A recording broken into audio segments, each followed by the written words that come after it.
I came to the hospital thinking it was a consultation, just a conversation.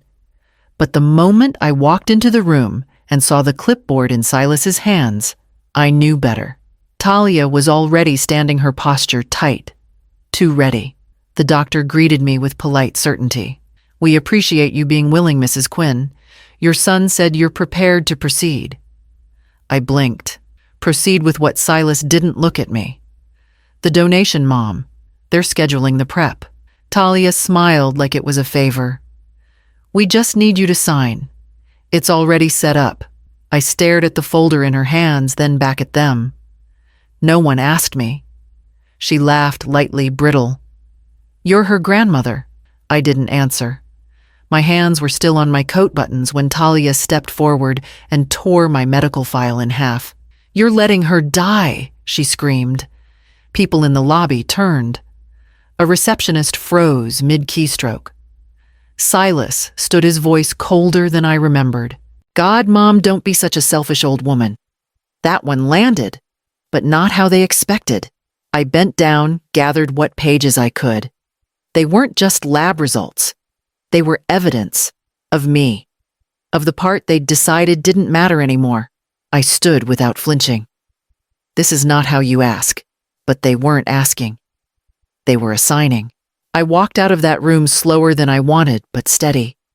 Because what they didn't know was that I already had the answer, and I had it in writing.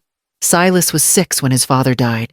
I still remember the sound of his breathing in the dark that first night after the funeral, tight, shallow, as if afraid the world might forget to keep spinning if he stopped inhaling. I made promises then, silent ones, that he'd never feel alone, never feel lacking. I kept everyone. I took the early shift at the library and the late shift shelving books at the campus bookstore. I skipped meals, let shoes go one winter longer than they should, and I said no to things I wanted so he could have what he needed. I told myself that was motherhood. When he got into UNC, I cried in the hallway alone so he wouldn't see. I cashed in a retirement bond to pay the deposit. When his student loans piled up, I co-signed. When he wanted to buy a house, I offered part of my savings for the down payment. I didn't hesitate. Love, I believed, wasn't measured in what you kept, but in what you gave without keeping score. Talia came into the picture with soft curls and careful thank yous. She brought wine on Sundays and complimented my banana bread. It felt like family, or something close enough. But after Aurelia was born, the visits slowed. Then they stopped altogether. I told myself they were busy. First steps, daycare, new job. But months turned to years, and my calls went unanswered more often than not. I sent birthday gifts. I mailed cards. The silence grew teeth. Then 3 months ago, Silas called out of nowhere. His voice was thick. "Aurelia's sick," he said. "We need to talk." Need. That word again. And now here we were. Not a family reunion, a requisition. Suddenly, all those things I gave without keeping score felt like items on an invisible invoice they were finally ready to collect. Except now, the price was blood. Tissue. Organ. I had always thought love was limitless, but somewhere along the way, my kindness became currency. And now the account had come due. I reached into my handbag, pulled out the envelope I'd sealed quietly weeks ago. Inside it, the test result. Stamped, dated. I wasn't a match. I had known for a while, and so had they if they'd bothered to look. I took the test before anyone asked. The same week Silas called to say Aurelia was sick, I went to the clinic on my own. No conversation, no drama. Just a quiet decision made in the same way I used to pack his lunches. Practical, invisible. 5 days later, the result arrived. I wasn't a match. Not even close. I didn't say anything. I saved the email in a folder labeled medical and told myself it would be enough when the time came, that they'd ask, I'd tell them, and reason would guide the rest. But reason wasn't part of their plan. When Talia started talking, like everything was set in stone, that I'd already agreed that I had no reason not to, something in me shifted. I opened my laptop and pulled up the original result. Then I forwarded it to Marta. Her reply came quickly. Let's start a paper trail. I gathered everything. The lab summary appointment logs my signed intake form. I didn't need to explain anything to Marta. She'd seen this kind of maneuvering before, just never aimed at me. I was still attaching files when another email landed in my inbox. Hospital intake records.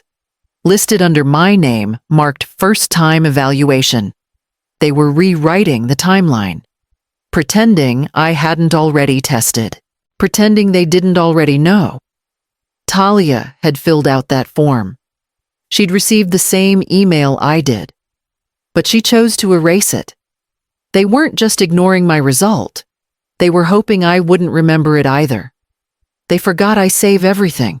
Dr. Weller didn't look like someone who enjoyed conflict, but something about his eyes told me he wasn't afraid of it either.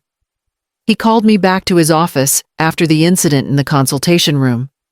Said he wanted to verify a few things for accuracy.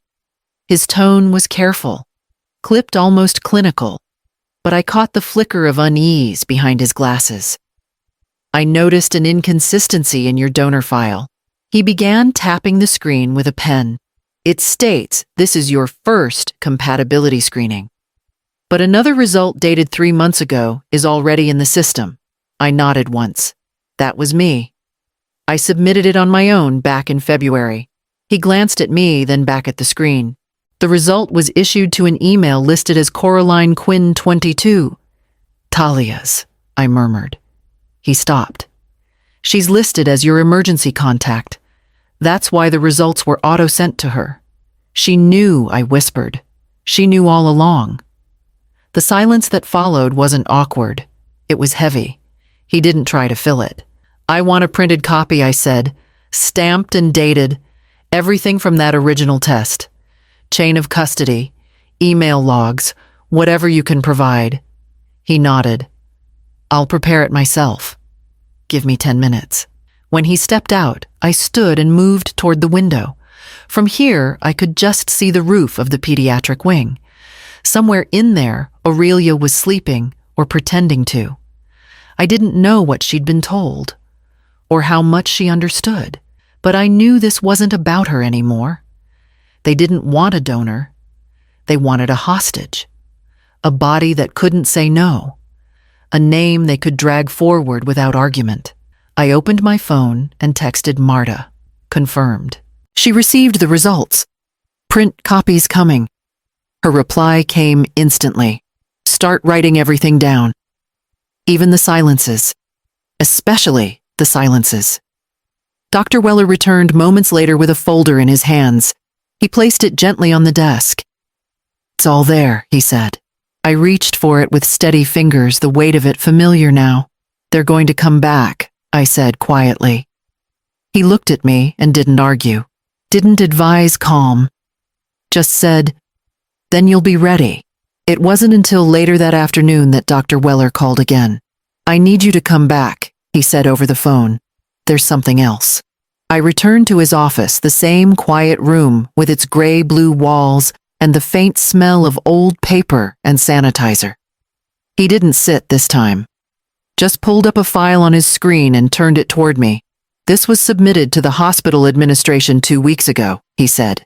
Medical power of attorney. It authorizes the transplant team to proceed with evaluation and preparation. My name was at the top. So was a signature at the bottom. But not mine. I studied it closely.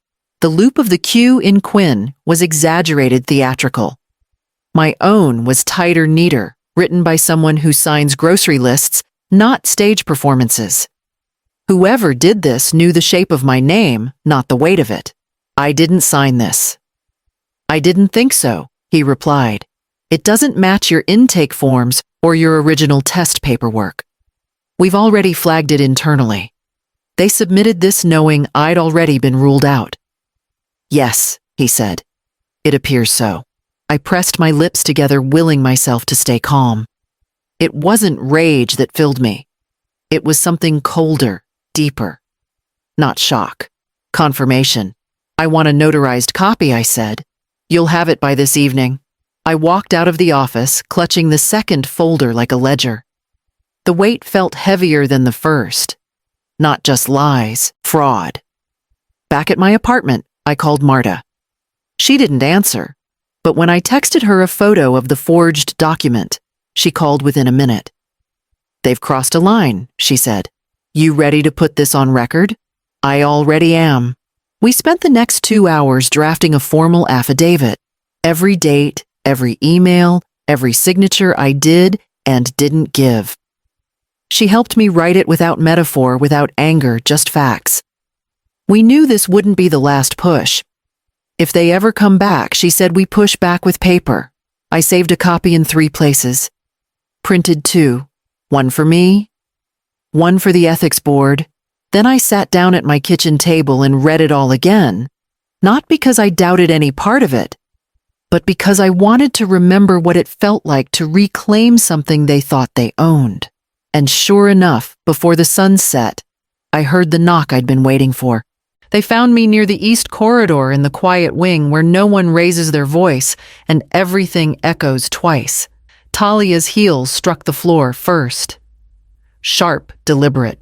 Silas followed, carrying a clipboard that I recognized before it was fully visible. "Mom," he started, breathless but controlled. "We just need one signature. That's it." I didn't stop walking, but I slowed, just enough to make it clear I wasn't running. Talia slid into step beside me, holding out the clipboard like an offering or a trap. This version clears everything. It's streamlined. Just initials and a signature. "No." Her expression hardened. "You said you cared about Aurelia." "I do," I said, turning to face them fully. "But I won't be manipulated into pretending consent." Silas exhaled sharply. "This isn't manipulation. This is family." "No," I said again, quiet but anchored. "This is coercion. And I have the documents to prove it." Talia's jaw twitched. "We're trying to save her life." "You're trying to save your narrative." That's when Silas stepped forward and grabbed my wrist. Not hard, but firm. Familiar in a way that made my stomach drop. "Don't do this," he said, low and urgent. I didn't pull away. I didn't flinch. I just looked him straight in the eye and said, "Touch me again, and I will call security. I have proof now. Forged documents, prior results, dated files." Behind him, a nurse rounded the corner. She caught his hand on my wrist. Her steps slowed. She didn't speak, but she didn't turn away either. Silas released me. Talia moved to intercept my path again, but the nurse stepped forward slightly enough to block her angle. It was subtle, but clear. I adjusted my bag, straightened my back. "I'm leaving," I said. "If you stop me again, I'll file charges for attempted medical coercion." "You're making this about you," Talia spat. "I'm protecting myself," I replied. "Something no one else here seems willing to do." The nurse gave me a nod. I walked past them without hurry. I didn't look back. My feet felt grounded, steady, more certain than they had in weeks.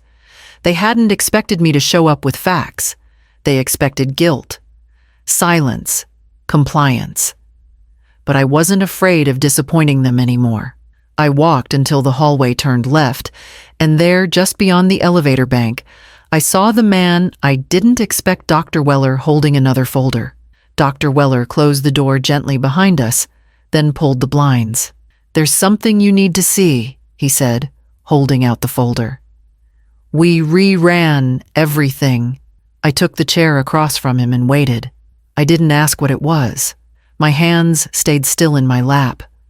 Fingers folded like I'd done 100 times during parent-teacher meetings, medical briefings, grief counseling. "There's no biological link," he said quietly. "None. Not partial, not distant, not maternal. You're not related to Aurelia." I stared at the folder without opening it. "We tested twice," he continued. "The original compatibility screen flagged something unusual, so I ordered a verification panel." I nodded, slow, deliberate. "Did she?" he started, then paused, correcting himself. "Did Talia ever tell you Aurelia was adopted?" I let out a breath I hadn't realized I'd been holding. No. She used your name on the intake, said you were the maternal grandmother. Was it Silas's name on the birth certificate? He hesitated. Yes.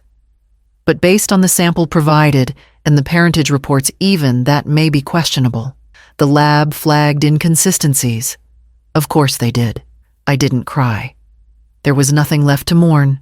I leaned back in the chair, staring at the beige paint of the wall behind him. So much effort had gone into making that room feel neutral. But truth doesn't care about soft lighting or clean edges. I smiled, not with warmth, with clarity. Cold and clean. I want full documentation, I said. All results. Every version. All timestamps. You'll have them by this afternoon. He didn't ask if I was okay. He knew not to. As I stood to leave, I caught my reflection in the glass of the framed diploma on the wall. I didn't look smaller. I didn't look shattered. They had spent years building a version of family where I was a footnote, but they forgot one thing. I know how to read the fine print, and I know how to publish the truth. They called it a community gratitude ceremony. Folded chairs, a podium, a banner printed in soft tones of blue and green. Talia stood center stage, flanked by Silas and a hospital administrator who looked like he regretted showing up. We are deeply thankful. Talia said into the microphone, her voice calm, rehearsed, perfect. Thanks to an anonymous donor, our daughter Aurelia is recovering well. Anonymous. I stood at the back of the room, barely inside the frame, holding my phone steady. They hadn't invited me, hadn't acknowledged me. Not once. Behind them, a live video feed showed Aurelia in her bed, smiling faintly. My image didn't exist in this version of the story. Not even a name. Not even a glance. When the applause faded and the crowd dispersed, I waited by the side hallway. Talia stepped out, first phone in hand, still glowing from the spotlight. You knew I was here, I said. She didn't flinch. You forfeited the right to be part of this family. I held up my phone screen, still recording. You just erased me on camera. Her hand moved fast, striking the phone from my grasp. It hit the floor with a crack that echoed down the corridor. Heads turned. A nurse rushed over. Everything all right here? She asked, eyes shifting between us. I bent down, picked up the fractured screen, and looked at Talia. Her chest rose and fell. Quickly, her voice tight with rage. You want to ruin everything. I shook my head. No. You already did that. Then I turned to the nurse and held up what remained of the phone. Please log this as evidence, I said. I'll be filing a complaint with the ethics board today. The nurse nodded. And just like that, the applause from inside the conference room became background noise, because outside those walls, the real story had already begun. The press room was half empty when I walked in, but the cameras were still rolling. Some of the mics were hot. Enough. I stepped up to the podium and opened the folder. No preamble, no apology. My name is Odora Quinn, I said. You didn't hear that name yesterday, but it matters. I held up the first sheet. This is my compatibility test, dated February 3rd. It states I am not a match for Aurelia Quinn. Another page. This is a power of attorney filed without my consent. Forged. Submitted by my daughter-in-law. Another. And this is a signed statement from the hospital confirming that both documents were withheld and falsified. I didn't raise my voice. I didn't need to. I was brought here under the false assumption that I could save someone. Someone who, as it turns out, isn't biologically connected to me in any way.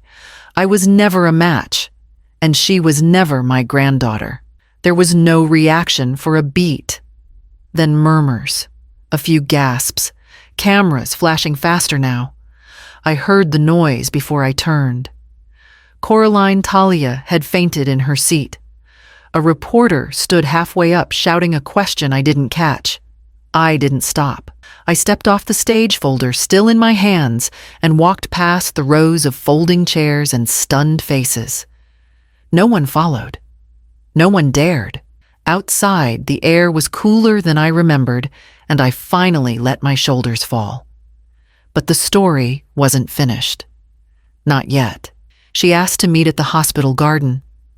South Path. Late afternoon. I almost didn't go. But curiosity, or maybe something older, pulled me there. Aurelia was seated on a bench beneath a sycamore hoodie, pulled over her head, hospital socks peeking out from beneath the hem of her sweats. She didn't stand when I approached. Just looked up. I always wondered, she said quietly. They only kept you in case I needed something. I didn't respond. I thought maybe you didn't know, but part of me figured you did. Deep down? I didn't know I said, but I felt it. Every year. She nodded slow. Not guilty, just resigned. I'm not asking for forgiveness. Good, I said, because I'm not offering it. A small wind stirred the leaves. She didn't flinch. Neither did I. I do hope I added that you find something better than this, because what they did to you, what they did to me, it doesn't deserve to follow us. Her eyes didn't soften, but they didn't harden either. We sat there not as family, not as enemies. Just two people untangling a knot someone else tied. I left first. Didn't say goodbye. Didn't look back. The next morning, I walked into the county clerk's office and filed the paperwork myself. Power of attorney revoked. Emergency contact removed. Silas Quinn's name erased from every document with a signature that was finally, unmistakably, mine. It came 2 days after the press conference. No return address.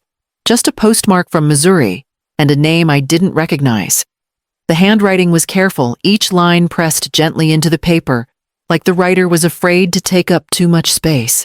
I saw your video, it began. I'm 17. I live with my aunt and uncle. I didn't know I could say no either.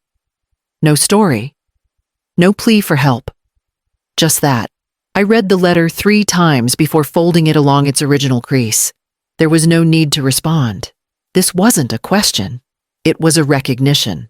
I opened the bottom drawer of my desk, the one labeled evidence, then hesitated.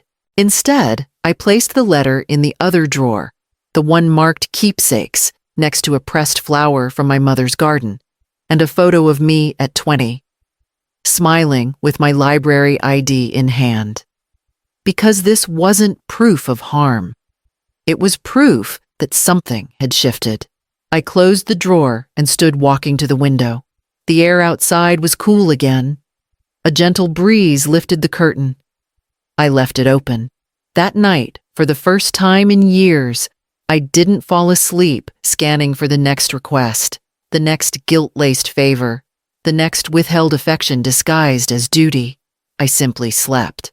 Not because everything was fixed, but because I finally believed the story wasn't theirs to finish.